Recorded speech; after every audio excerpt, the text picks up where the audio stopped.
2 star പദവി കൈവരിക്കുന്നതുവരെ നിലവാരമില്ലാത്ത ബാറുകൾക്ക് licence പുതുക്കി നൽകരുതെന്ന justice Ramachandran കമ്മീഷന്റെ നിർദ്ദേശത്തിന് വിരുദ്ധമാണ് എക്സൈസ് വകുപ്പിന്റെ നിലപാട്.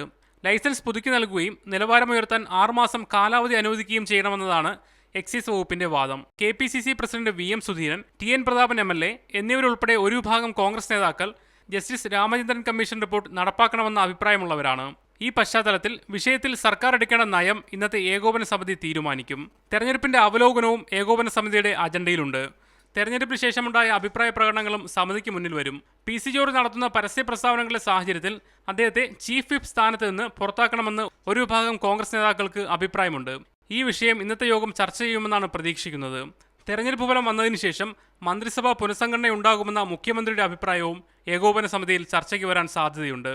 മന്ത്രിസഭാ പുനഃസംഘടന ഇതുവരെ പാർട്ടി ഫോറങ്ങളിൽ ചർച്ച ചെയ്തിട്ടില്ല. പുനഃസംഘടന വേണ്ടതില്ലെന്ന നിലപാടിലാണ് ഒരു വിഭാഗം നേതാക്കൾ. വൈകിട്ട് 4-ന് KPCC ആസ്ഥാനത്താണ് ഏകോപന സമിതി ചേരുന്നത്. മീഡിയ 1 തിരുവനന്തപുരം.